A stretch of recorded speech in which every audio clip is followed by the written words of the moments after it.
Well, it's officially wood stove season.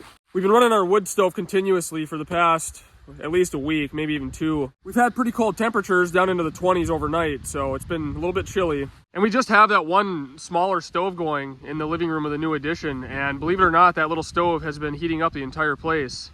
During the day, it's been getting into the 40s, so that's helped things a little bit, but definitely going to be installing that other wood stove sometime soon here.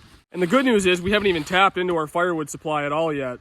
Because from doing the addition, we have so much scrap wood, I've just been burning that, and we probably will be burning that for a couple more weeks at least. So today's mission is I'm going to clean out this third stall here in the woodshed that I have the lawnmower parked in and a few tools. I'm going to put all this stuff in the log cabin workshop and then park the lawnmower, the snowblower underneath the overhang. That way it's out of the weather for now. That way I can use this third stall for all this slab wood. So all this stuff here is cut at about 16 inches long, which fits in our other stove perfect. The main stove. So I'm going to cut all these at like a foot or so because all these don't fit in the smaller stove very well. But I'll cut all of these at 12 inches long. That way this whole pile fits in that smaller stove because we won't run that one 24/7. It'll probably just be on the really cold days that get like below 0. I think it'll be nice to have that stove. So that's what we'll use this wood for.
It goes pretty quick like this if you just line up the ends, and then you can just cut a whole stack of them all at once. It goes pretty fast, and the beauty of all this is that it's already split, so once it's cut, it's ready to go in the shed.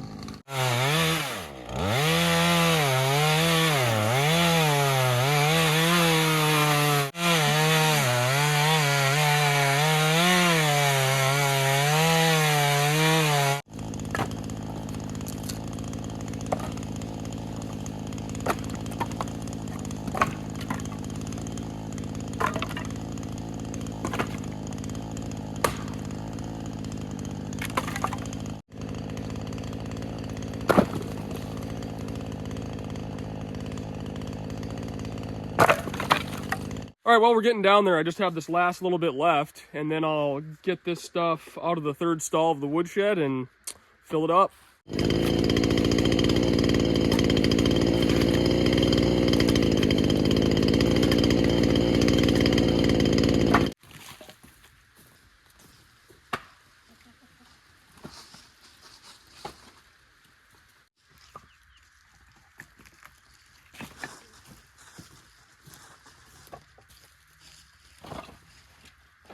So the plan is when the baby comes, which is in like 6 weeks already, my dad is going to come to the cabin here and keep the stoves going. That way the place doesn't freeze up. And then when the baby's ready to come home, we have, a warm cabin to come back to. Because normally when we leave, we just let the place freeze. So things will have to be done a little bit differently now that we'll have the baby.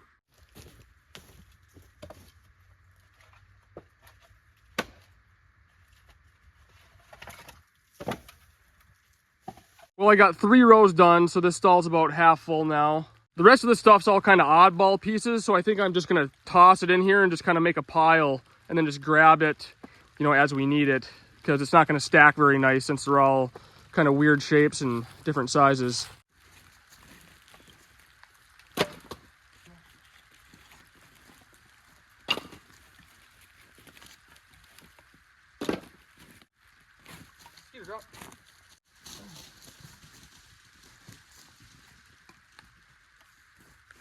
So I think in the next week or so, I'm gonna head back over to the lumber yard where I got all this stuff from. This is all pine, so that burns really fast. It burns really hot, but it does burn quick.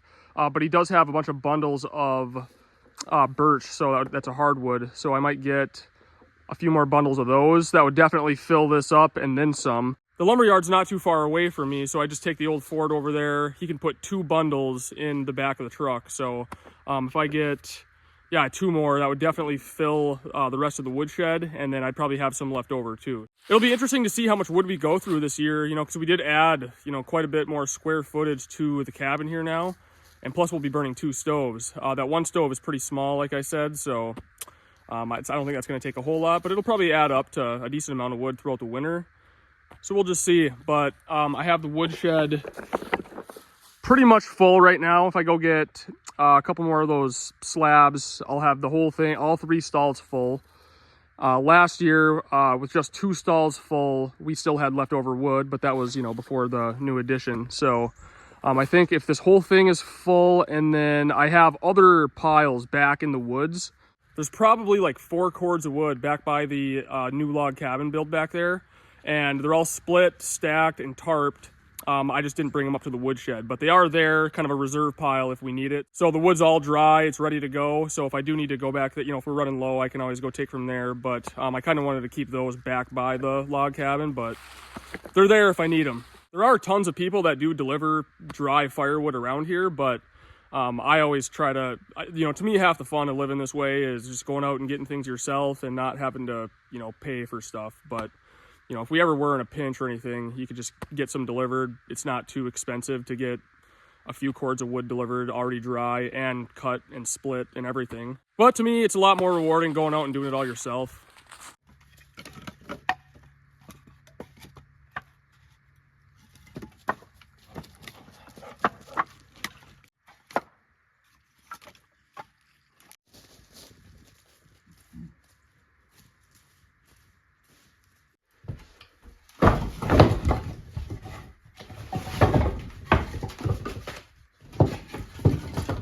Definitely gonna have to do like a little wood rack or something. Yeah.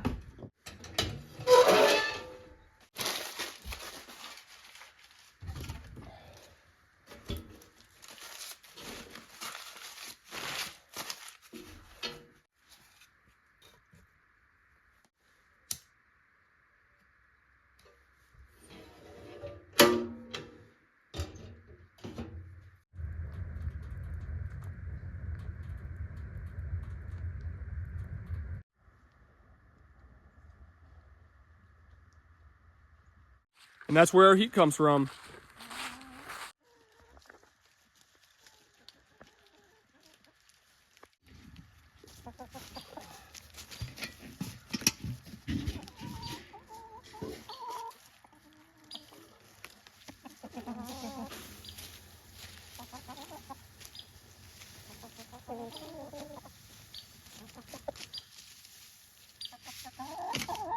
This is supposed to be for the wildlife. You know, we get deer that come in and eat, raccoons, all kinds of stuff. Squirrels love it, but the chickens kind of help themselves to it too.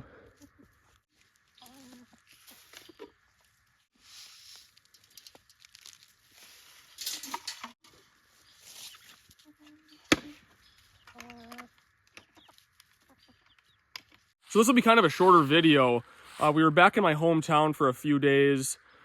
Sierra had a couple of baby showers, so we got a bunch of stuff for the baby, which was awesome. So I wasn't really around here much, and then I've been kind of sick, if you can't tell from my voice, so haven't been doing a whole lot. But in the next video, we'll show you the baby room. It's all done, everything's in its place, and I'll show you some of the stuff that we got. Yeah, it's coming up fast. I mean, next month already. It's crazy, but we're ready for it. So in the last video that I did about me setting the beams for the new cabin, a lot of people were asking why I'm building another cabin. I talked about that when we got that property quite a while ago in a video, but not everybody watches all the videos, and sometimes you get new people. So that place is going to be kind of a hunting camp for us, you know, a getaway property. It's not too far from here, a little over an hour. And a lot of people were asking, like, what is the purpose? Like, why, like I'm just building cabins all the time. That's kind of what I invest in, is land. And, you know, when you buy a piece of land and you improve it, so I tore down that old trailer house, all that is removed now, all the garbage is gone, and then, you know, this new cabin, you know, that adds a lot of value to the property. So I paid money for the land, and then I'll be putting a nice new cabin on it with an outhouse and all that, so that increases the property value quite a bit. And I don't have any plans on selling that property. You know, I don't really have any toys. I live a pretty simple life, you know.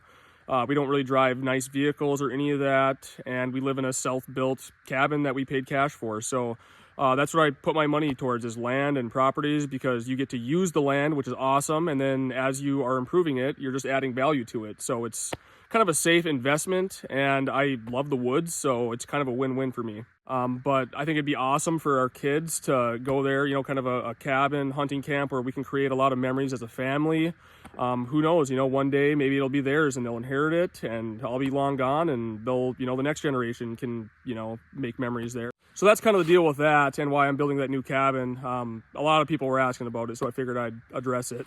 And then, of course, people have been asking about the log cabin and why you haven't seen anything on that.